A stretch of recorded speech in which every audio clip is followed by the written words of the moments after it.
नमस्कार दोस्तों, मैं रेखा तंवर आप सभी का हार्दिक स्वागत करती हूं आपके अपने YouTube चैनल पर। आज की वीडियो में मैं आपको कुछ विशेष महत्वपूर्ण जानकारी देने वाली हूं। बुधवार के दिन किए जाने वाले कुछ ऐसे आसान से उपाय मैं आपको बताने वाली हूं। अगर आप इन्हें अपनी दिनचर्या में ढालते हैं तो निश्चय ही यकीन मानिए आपके प्रत्येक कार्य में आपको सफलता मिलती है। आपके प्रत्येक कार्य हैं वो बनते चले जाते हैं, चाहे वो आपका कोई भी कार्य हो जो काफ़ी दिनों से अटका हुआ हो। किसी रोग से आप काफ़ी दिनों से परेशान हैं, रोग से मुक्ति के लिए भी आप इस उपाय को कर सकते हैं। शीघ्र विवाह के लिए भी आप इस उपाय को कर सकते हैं। संतान प्राप्ति के लिए, घर में सुख समृद्धि बरकत के लिए या किसी विशेष मनोकामना की पूर्ति के लिए आप बुधवार के दिन इन उपायों को बेझिझक निसंकोच आप एक बार करके अवश्य देखिए। कोई भी उपाय हो, कोई भी ऐसा दिव्य प्रयोग हो, अगर आपकी आस्था है उस देवता में, उस भगवान में, तभी आप उस उपाय को करिए, अन्यथा वो उपाय है वो काम ही नहीं करेगा। किसी उपाय को करने के लिए पूर्ण श्रद्धा और विश्वास होना बहुत ज़रूरी है। उपाय सभी करते हैं, कितनी श्रद्धा और विश्वास के साथ करते हैं। व्रत भी आप करते हैं, लेकिन किस श्रद्धा के साथ, किस विश्वास के साथ करते हैं, उतना ये आपके ऊपर निर्भर करता है। जितना आप विश्वास रखेंगे, जितनी श्रद्धा आप रखेंगे, उतना ही जल्दी आपको परिणाम देखने को मिलेगा। और देखिए, बुधवार का दिन ऐसा दिन है, अगर आप अपने बुध ग्रह को मजबूत कर लेते हैं तो आपकी नौकरी संबंधी कोई भी परेशानी है वो भी समाप्त हो जाती है। चाहे आप काफ़ी दिनों से किसी परीक्षा को बार बार दे रहे हों और आपका वो टेस्ट क्लियर नहीं हो रहा हो, तो आप ऐसा एक बार करके अवश्य देखिए। बुध ग्रह की शांति के लिए आप इस उपाय को भी कर सकते हैं। बुध ग्रह अगर आपकी कुंडली में मजबूत होगा तो निश्चय ही आपके सभी कार्य बनते चले जाएंगे। और बुध ग्रह के साथ साथ राहु केतु, क्योंकि ये दोनों चीज़ें हरि ग्रह से संबंधित हैं, अगर आप दुर्वा और मूंग का प्रयोग बुधवार के दिन ज़्यादा से ज़्यादा करते हैं, दान करते हैं, भगवान गणेश जी को अर्पित करते हैं, तो आपके जीवन से नौकरी संबंधी कोई भी परेशानी है वो समाप्त हो जाती है। बुधवार के दिन आप हो सके तो गौ माता को चारा खिलाइए। अगर आपको हाथी मिलता है तो हाथी को भी आप हरा चारा अवश्य खिलाइए। हाथी को और गौ माता को बुधवार के दिन हरा चारा खिलाने से माता लक्ष्मी जी बेहद प्रसन्न होती हैं। जैसा कि शायद आप में से काफ़ी लोग जानते हों कि माता लक्ष्मी जी के जो मानस पुत्र हैं वो गणेश जी हैं। अगर हम गणेश जी को प्रसन्न कर लेते हैं तो माता लक्ष्मी स्वतः ही खिंची चली आती हैं। और ऐसा आप एक बार करके देखिए। किसी भी उपाय को यदि आप करते हैं तो कोई भी उपाय एक दिन में, एक मिनट में, एक घड़ी में वो कारगर नहीं होता है। हमें पहले उस भगवान के प्रति, उनके प्रति पूर्ण श्रद्धा और विश्वास उनके लिए बनाना होता है। आप सबसे पहले ध्यान रखें, किसी भी उपाय की अगर आप शुरुआत करते हैं तो उस उपाय की शुरुआत आप शुक्ल पक्ष से करें। महीने में 2 पक्ष आते हैं, शुक्ल पक्ष और एक कृष्ण पक्ष। अगर आप किसी भी कार्य की शुरुआत, किसी विशेष कामना की पूर्ति के लिए आप इन उपायों को, किसी व्रत को, किसी भी कार्य को शुरू करते हैं तो कृष्ण पक्ष के कार्य में उसमें सफलता मिलने में थोड़ा समय लगता है।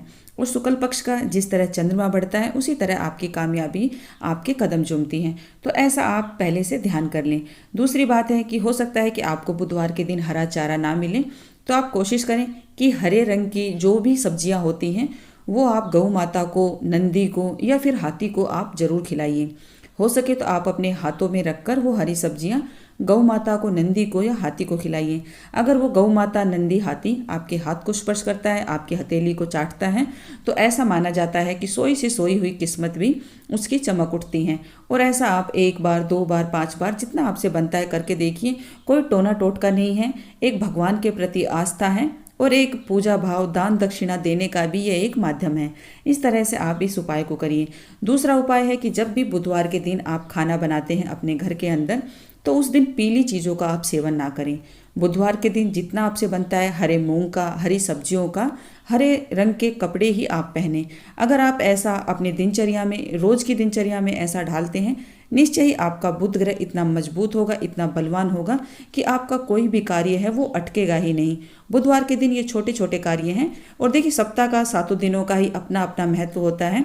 बुधवार का अपना है, बृहस्पतिवार का अपना है। ये छोटी छोटी बातें हैं। खाना बनाते हैं तब आप ध्यान रख लें। इसी तरह जब आप स्नान करते हैं, रोज़ स्नान करते हैं, स्नान करने के बाद आप वस्त्र पहनते हैं, तो जब भी आप कपड़े पहने तो बुधवार के दिन हरे रंग के कपड़े ही आप पहने। आप महिलाएं हैं तो हरे रंग की साड़ी सूट पहने। अगर पुरुष हैं, हो सकता है कि उनके पास हरे रंग का कोई भी शर्ट या टी-शर्ट ना हो, तो वो आप अपने पॉकेट में हरे रंग का रुमाल या फिर अपने सॉक्स में हरे रंग की सॉक्स का भी इस्तेमाल कर सकते हैं। इससे भी आपका बुध ग्रह है वो मजबूत होगा। और जब बुध ग्रह मजबूत होगा आपको आपके कार्य क्षेत्र में, किसी भी कार्य क्षेत्र में आपको कोई दिक्कत ही नहीं आएगी, क्योंकि विघ्नहर्ता संकटहर्ता गणेश जी का जब हम स्मरण कर लेंगे, गणेश जी को जब हम बलवान बना लेंगे तो निश्चय ही हमारे सभी कार्य हैं वो बनते चले जाएंगे। बुधवार के दिन जितना आपसे बनता है गणेश जी के मंत्रों का आप जाप करें। गणेश जी का द्वादश मंत्र यदि आपको याद है तो द्वादश मंत्र भी आप रोज एक बार शाम के समय जरूर बोलिए। और हो सके तो गणेश जी का जो संकट नाशन गणेश स्तोत्र का पाठ है वो आप शुक्ल पक्ष से करना शुरू कर दीजिए। आपके घर से सभी प्रकार की परेशानियां, दुख, कलेश, संकट वो धीरे धीरे समाप्त होते चले जाएंगे। ऐसा एक बार अवश्य करके देखिए। जब भी आप खाना खाएं बुधवार के दिन, तो खाना खाने के बाद आप हरी इलायची का सेवन आप अवश्य करिए। हरी इलायची का सेवन करने से आपके शत्रुओं का नाश होता है, आपकी बुद्धि का विकास होता है। बुधवार के दिन गणेश जी का पूजन करें। गणेश जी के पूजन में आप उनको हरी इलायची अवश्य अर्पित करें। और वो इलायची अर्पित करने के कुछ देर बाद यानी कि 2-4 घंटा उन इलायचियों को रखा रहने दें। उसके बाद आप एक एक इलायची अपने घर परिवार के सभी सदस्य उन्हें ग्रहण करें। ऐसा करने से आपकी बुद्धि का विकास होगा। अगर आपका बच्चा पढ़ता है, पढ़ाई में कमज़ोर है, तो उसकी बुद्धि इतनी तीव्र हो जाएगी कि वो किसी कार्य में अटकेगा ही नहीं। ऐसा एक बार आप अपना कर देखिए। दूसरा, आप महिलाएं हैं, शादीशुदा हैं, तो बुधवार के दिन हरे रंग की चूड़ियाँ, हरे रंग के कड़े, लाख के कड़े, जैसा भी आपसे बनता है आपके पास उपलब्ध हो, तो आप ये चीज़ें आप अवश्य अपनी दिनचर्या में ढाल लें। निश्चय ही आपके घर में माता लक्ष्मी अन्नपूर्णा आने के लिए मजबूर हो जाएंगी। देखिए, जिसने गणेश जी को प्रसन्न कर लिया उसके जीवन में किसी प्रकार का कोई दोष, कोई रोग, कोई परेशानी रहती ही नहीं है। आज के दिन अगर आपको मिल जाता है तो गौ माता के गोबर का उपला लेकर उस पर आप हवन अवश्य करें।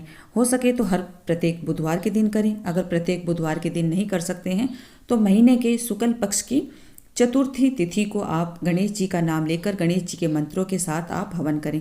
अगर आपको हवन करना भी नहीं आता है तो बुधवार के दिन आप ऐसा नियम बना लें कि गौ माता के गोबर के उपले के ऊपर गोगल, लोबान, लौंग, इलायची, कपूर, ये 5 चीज़ें डालकर गणेश जी के मंत्रों का आप उच्चारण करते रहें।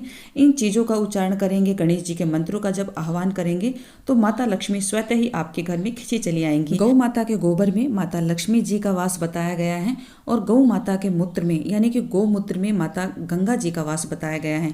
आप अपने घर में महीने में कम से कम एक बार तो गौमूत्र का आप छींटे अवश्य लगाएं और कम से कम एक बार गौ माता के गोबर का उपला लेकर उस पर हवन करें। हवन नहीं कर सकते हैं तो आप धूप धूनी अवश्य अपने घर में लगाइए। आपके घर से सभी प्रकार की नकारात्मक ऊर्जा निकल जाएगी, सकारात्मक ऊर्जा आपके घर में प्रवेश करेगी। और जब सकारात्मक ऊर्जा आपके घर में प्रवेश करेगी तो सुख समृद्धि, सुख शांति, गृह कलेश से मुक्ति, रोग से मुक्ति आपके घर में होगी। और जब ये सभी चीज़ें आपके घर से निकल जाएंगी, गृह कलेश, रोग मुक्ति, तो देखिए आपके घर में अन्नपूर्णा और बरकत ही बरकत होगी। ऐसा एक बार मेरे द्वारा बताए गए इन उपायों को आप अवश्य करके देखिए। आप अपने घर में सुख शांति चाहते हैं तो आप अपने घर के पानी में, जो भी आपका पानी है, उसमें थोड़ी सी दुर्वा लेकर आप डाल दें और ऐसा पानी आप स्वयं पिए, अपने बच्चों को पिलाइए। ऐसा पानी पीने से उनकी बुद्धि में विकास होगा, उनकी तीव्र बुद्धि हो जाएगी। वो किसी परीक्षा में देने में असफल नहीं होंगे, उनको प्रत्येक कार्य में सफलता मिलेगी। विवाह में अगर आपके कोई बाधा आ रही है, आपको संतान का सुख नहीं मिल रहा है, तो बुधवार के दिन आप 2 आटे के पेड़े लेकर उन पर थोड़ी सी मूंग आप रख लें, गुड़ और चने की दाल, ये तीनों चीजें रखकर आप अपनी कामना को बोलते हुए किसी भी गौ माता को आप ये खिला दें और कोशिश करें कि गौ माता आपके हाथ की हथेली को अवश्य चाटें। ऐसा आप एक बार करके देखिए। 7 आप बुधवार ऐसा कर लें, आपके जीवन से सभी परेशानियों का अंत हो जाएगा। आपके घर में सुख समृद्धि होगी और बरकत ही बरकत होगी। आप स्वयं कमेंट करके मुझे बताएंगे। आप ये सभी कार्य एक बार अपनी दिनचर्या में ढाल कर देखिए। बुधवार के दिन आपको गणेश जी को भूल कर भी तुलसी के पत्ते अर्पित नहीं करने हैं। अगर आपको दुर्वा मिलती है तो आप दुर्वा अवश्य चढ़ाइए। 11 की संख्या में आप दुर्वा चढ़ा सकते हैं, 21 की संख्या में आप दुर्वा चढ़ा सकते हैं, किसी भी विशेष मनोकामना की पूर्ति के लिए। अगर आप स्वयं अपने घर पर मोदक बनाकर बुधवार के दिन आप गणेश जी को तिल और गुड़ से बने लड्डू जरूर अर्पित करें। उनको रोली और सिंदूर भी अर्पित किया जाता है, लाल रंग के फूल, गुड़, जनेऊ, रक्षा सूत्र, मौली जिसे बोलते हैं। ये 4-5 चीजें बिल्कुल साधारण सी सरल सी पूजा करके आप गणेश जी की कृपा दृष्टि प्राप्त कर सकते हैं। और आप अपने खाने में, पहनावों में हरे रंग का जितना आप प्रयोग करेंगे उतना ही बुध ग्रह आपका मजबूत होगा। बुध ग्रह मजबूत होगा, आपके जीवन से, आपके घर से सभी प्रकार की समस्याओं का अंत होगा। माता लक्ष्मी अन्नपूर्णा की कृपा आपके घर में सदैव बनी रहेगी। तो देखिए, यही थी मेरे द्वारा बताई गई कुछ महत्वपूर्ण जानकारी। अगर आपको मेरे द्वारा बताई गई ये बातें थोड़ी सी भी पसंद आएँ तो कृपया करके वीडियो को लाइक और चैनल को सब्सक्राइब अवश्य कर लें। अगर पहली बार मेरे चैनल पर आए हैं तो चैनल को सब्सक्राइब जरूर करें। नीचे जो रेड कलर का निशान है उस पर आप क्लिक करें। क्लिक के बाद 3 ऑप्शन आएंगे, ऑल पर आप सेट कर लें। इसके बाद आप मेरी सभी वीडियो का नोटिफिकेशन देख पाएंगे। आप सभी का बहुत बहुत धन्यवाद वीडियो को अंत तक देखने के लिए। बोलिए गणेश जी महाराज की जय।